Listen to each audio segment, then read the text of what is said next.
Hello and welcome along to this latest edition of In the Loop with InterPark Magazine, where we bring this magazine to life with a podcast dedicated to the latest news and insightful interviews with the leaders of the leisure industry.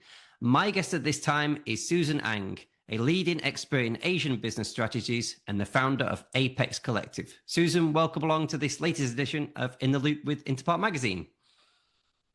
Thank you, David. Thank you for having me. It's a pleasure to have you on, and I'm really intrigued to hear your story and how you began with your company and all of your 30 plus years in the industry. You've had a remarkable career with some of the most renowned companies in the industry. Could you walk us through your journey and share what inspired you to eventually launch your own company? Yeah, sure, David. Thanks again, for having me. I've been really fortunate. It's quite a journey, over the last 3 decades. Fortunate enough to have been given a front row seat to the evolution of location-based entertainment industry, and not just in Asia, but globally.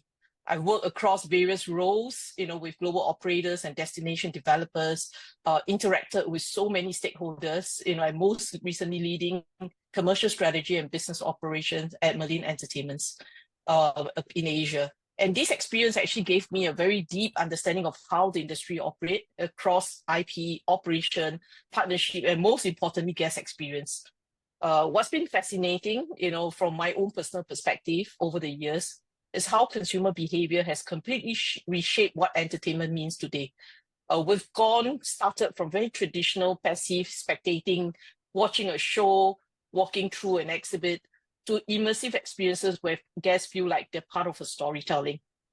And now the world has changed even further. We're now in the era of immersive participative experiences, where the people are not just participating, they are co-creating. They want to make sure that they have their own content, they personalize the journey and they own the moment. That's how the industry has evolved, and that's what makes me really excited every time when I talk about the industry. Launching Apex Collective, coming to Apex Collective came from a personal desire to help brands and destinations and developers to navigate this new landscape. I wanted to focus on strengthening Asia's ecosystem because it's still a little bit early days, helping IP owners to grow meaningful experiences, guiding destinations to create experiences that resonate locally, and ensuring operations can support this evolving expectation. Ultimately, Apex Collective is all about unlocking potential and building something lasting together with like-minded partners. What differentiates Apex Collective from others in the industry? I think the biggest thing that I would say that differentiate Apex Collective from everyone else in the industry is that we know we've been in the industry. Myself and my 2 other founders have been in the industry for many years, and we know that this industry don't stand still. It's constantly evolving, and our ethos is to evolve, together with the industry and ensure that our stakeholders, our partners, are not just reacting to trends but setting them. And that's not easy. That's easier said than done. So we're here to push the boundaries, not just repeat the formulas. And we want to challenge ourselves, our clients, to think boldly out of the box and ensure that concepts that others might not consider, things that have never been thought about, that's our sweet spot. But I also want to stress that, having worked in very complex and culturally nuanced markets in Asia, such as Japan, China, Korea, I've learned that success is not just about great ideas. It's not just about creativity. It's about knowing how to make a strategy culturally relevant, commercially viable, and operationally sustainable. And that's what we stand for, because from my background and my 2 founders' background, we're not just in the business of bringing IPs to life. We're the business where we have actually operated real businesses and knowing what guests really wants. Just shifting gears towards intellectual properties, they play a pivotal role, obviously, in modern attractions. How have IPs been received and embraced in Asia? And are there any regional IPs you believe could successfully resonate with Western audiences? Yeah, IP is a big part of the Asia location-based entertainment industry. In fact, I would say that most attractions or location-based entertainment that comes with IP generally do much better. It's what draws people in emotionally before they even step foot inside the venue. In Asia, there's been a huge embrace of IP-driven attraction from theme cafes to full-scale immersive pop-ups. And what's exciting is that we're now seeing Asian IP also making a serious impact globally. And some of the IPs are not your traditional IPs that you would imagine that that you can see in an attraction. I think, for example, Korean music IP have phenomenal potential. The level of fan engagement is unmatched. It goes beyond music into lifestyle, fashion, values, and the kind of connection can actually translate beautifully into immersive experiences. Just to give an example, and this is what everyone is familiar with. We're seeing BTS, Blackpink being embraced in the West, and I think we're only scratching the surface. The other group of IP that I would say that is really big and beginning to cross over to the West as well is Japanese anime. And they could also be Chinese anime and in Koreans and everything. And it's a category that's cross borders. I think it's just the beginning. Titles like Demon Slayer, One Piece, that's crossed over to Netflix. The storytelling, the artistry, the merchandise potential is all there for experiential format. I would just say that for me personally, I love a Japanese IP, Studio Ghibli. That stand out as an incredibly powerful IP. The emotional depth, remembering the days where I first visited Studio Ghibli Museum in Japan, the emotional depth, the artistry, the storytelling, just resonate across culture and generations. It's not just about nostalgia, it's the philosophical richness that gives Ghibli that staying power. I love to see how experiences like that can bring the world to life beyond Japan. Absolutely. I know growing up in Blackpool in England, we have a big amusement park, and nostalgia is a big part of why we come back to rides and what we remember and who we remember with. But obviously, it's not just about nostalgia. It's about building those blocks together and searching for the right people, for the right markets to ultimately succeed in this industry. That's right. What is your opinion in terms of experiential attractions and how they have the potential to build long-term loyal audiences? I think basically the experiential attractions that have the potential to stay long term are those that will evolve with their audience. Think about multi-layered experiences, ones that can refresh seasonally or even dynamically. IP that comes with narrative, extension, AR-based scavenger hunts that change monthly, or maybe even culinary, tie-ups or fashion tie-ups. Attractions that build a community, generally, they are not just for one-time visit, they stand out. So if we can turn our guests into fans who want to return, collect, share experiences and participate, you're no longer the experience of an attraction, you're actually a lifestyle brand. So I think that should be something that, most of the attractions around us are aspiring, to become a lifestyle brand. Some venues thrive by riding a wave of temporary enthusiasm, be it as a trend or a demographic shift or seasonal event. In this fast-moving industry, how can businesses ensure they consistently deliver exceptional experiences for their guests? Yeah, I think the world is moving to temporary pop-ups, experiences, seasonal, and pop-up formats are really great, and they create urgency, FOMO, and helps to drive demand as well. But I think ultimately the winners are not just these pop-ups or these temporary, installations. The winners are those who actually treat these pop-ups and installations as moments where they gather data, and they listen and they learn and they adapt, and they make it better each time. The other thing that comes to mind as well in my years of experience is also consistency in operational excellence. Most people, come, with a great IP, great experience, and what fails, at the end is the operational excellence and the guest experience. You can have the best IP if the queue is 90 minutes, the F&B is mediocre. Guests remember that. No matter how big an IP you have. The strongest players in the market are those who are constantly refining the front of house guest journey and the back of house system and IP. Yeah, it's absolutely fascinating. In terms of guest entertainment and guest engagement, obviously it doesn't end when a visitor leaves a venue. What strategies for maintaining connections and guest post visits can you find most compelling? Yeah, I think post-visit engagement is incredibly powerful, especially in our industry, where like it or not, most of our guests may not return immediately. Repeat guests, you're not a laundromat, you're not a supermarket, people don't repeatedly come back immediately. They might come back, especially if they are local or domestic audience, but that still probably takes a couple of months or maybe a year or so. So the memories and stories, that they bring along is what we want them to continue to spread after they leave to many other people. One of the most effective ways to stay connected, is by keeping the emotional connection alive. Many years ago, when I was very active, as a marketing director myself, for many of the attractions in Berlin and also in Sentosa, where I came from. I think, we think of lots of, CRM, we come up with technology and things that we think that can engage the guests meaningfully after they left the attraction. And that's all good, right? Because technology at the end of the day, they're just an enabler. And I personally feel and found that, what's really interesting is did you know moments, did you know moments, teasers work especially well. They serve as gentle reminders of the beautiful moments that you have experienced, the guests have experienced. They reveal hidden details or behind the scene facts that you might have missed. And then you go, aha, that was what I saw and I didn't think of it that way. And so these little surprises just kind of reignite that sense of wonder and make guests feel like they're insiders to the experience.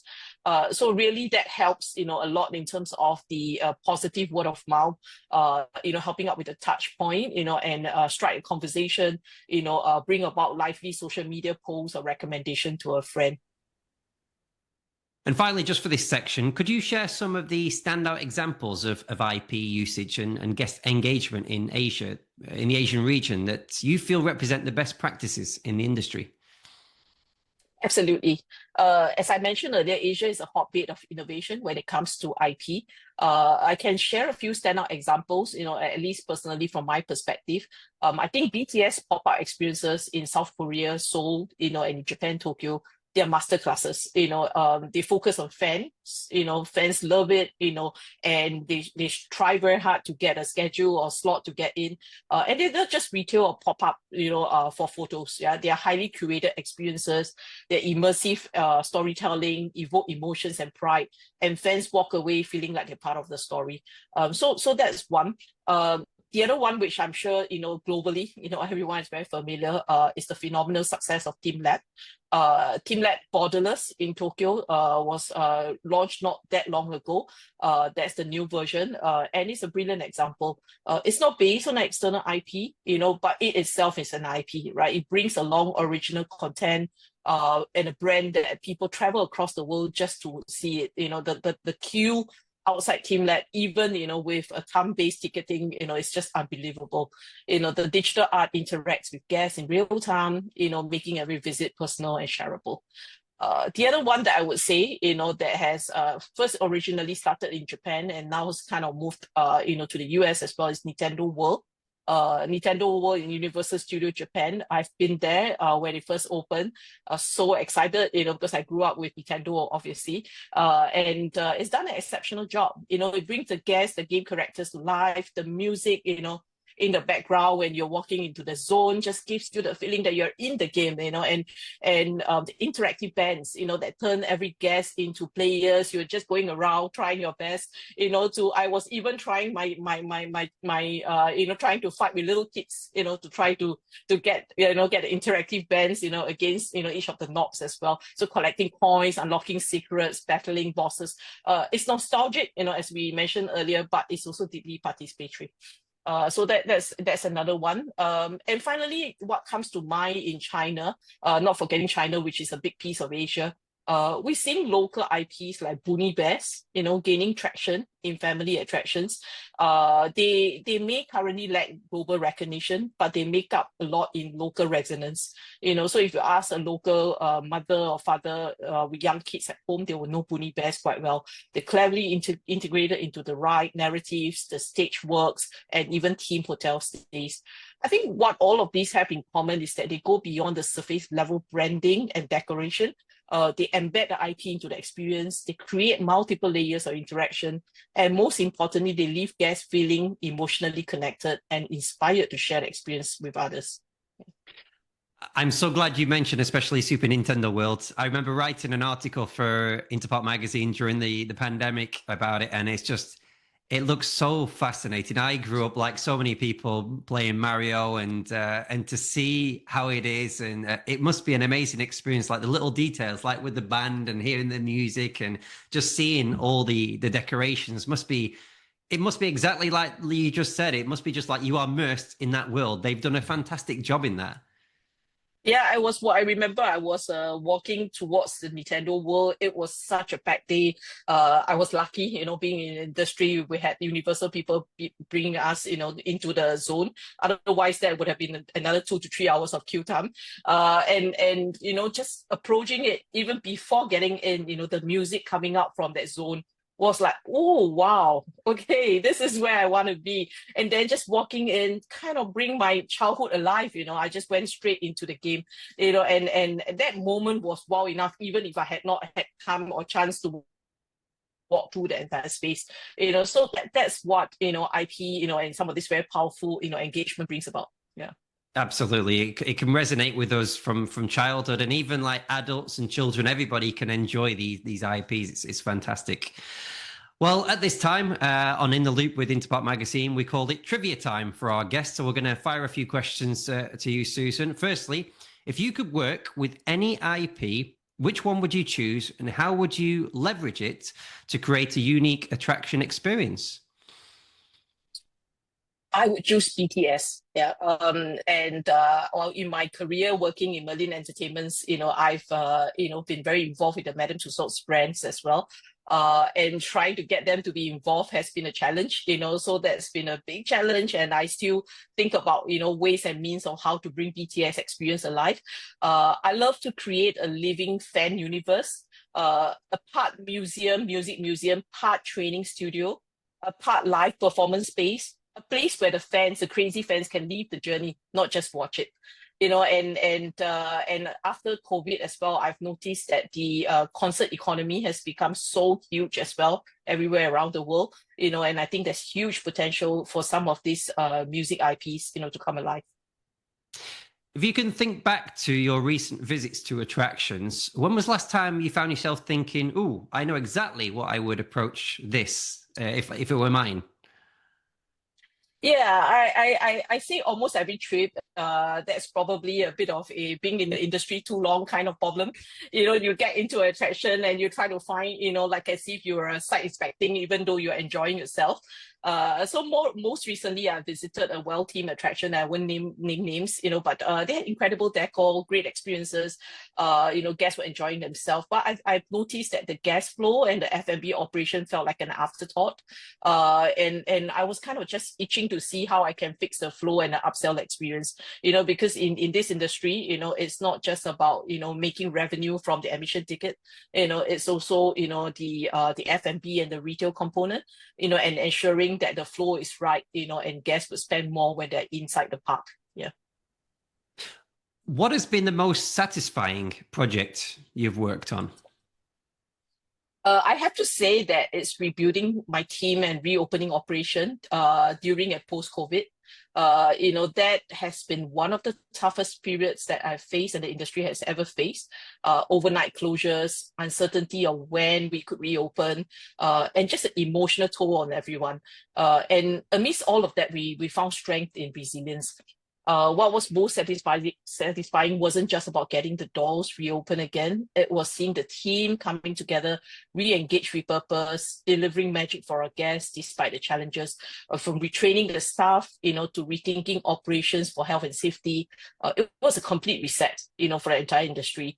And the solidarity that we had, not just across team members, but landlords and government and partners, coming together, something that I'll never forget. It reminded me that our industry greatest asset isn't the attraction, but it's the people behind it. Absolutely. Yeah, I completely concur with that, with working with InterPark Magazine, hearing from people telling me very, very similar things. It's the people in the industry that have kept everybody going through motivation and support, and having a support system, and ultimately coming through such a trying time in life. Yeah. Away from your work, what do you like to do most in your spare time? Oh, wow. In my spare time, I really enjoy slowing down because I don't do enough of it. I'm just always on the go. I'm just a very fast going person. So I love to slow down because just taking the time to observe people, nature, everything around me, helps me to refresh my mind. I'm naturally a curious person, and a bit of a thinker. So those quiet moments really help me spark fresh ideas for everything and anything. I love asking questions, not just to others, but even to myself, and sometimes they seem a bit random, and the question often lead to unexpected insights, and new ways to approach old problems. So for me, that quiet curiosity is where a lot of creativity begins. And finally, what is the one thing you are most grateful for? Well, the people I've met on this journey, without a question, including people like yourself. Yeah. At every step along the way, I've been fortunate to cross paths with inspiring leaders, incredible mentors, and supportive teammates. Many of them have become close friends over the years. Most recently, I'm especially grateful for Brian and Ivy, my two former team members, who have now become great friends, but also co-founders at Apex Collective. It's rare that you find people that you trust so deeply, both personally and professionally. I genuinely feel lucky, or even luckier than many other people, to have built a career surrounded by amazing individuals and people who shape who I am today and what I do today. That's fantastic to hear. I'm really, really glad that you found your apex in your life, in your career, and everything that goes with that. Susan, thank you so much for joining us on In the Loop with InterPark Magazine. Thank you. Thanks, David. Thanks for your time. Well, that wraps up the latest edition, episode 2 of In the Loop with InterPark Magazine. My thanks to Susan, and we will join you in the next episode where, as always, we will keep you in the loop. Bye for now. Thanks for watching In the Loop with InterPark Magazine. Be sure to give us a like and subscribe to our podcasts. And if you want any more information about InterPark, you can find us online at interpark.co.uk, on Instagram at InterPark Magazine, and on Twitter, X, at InterPark Mag.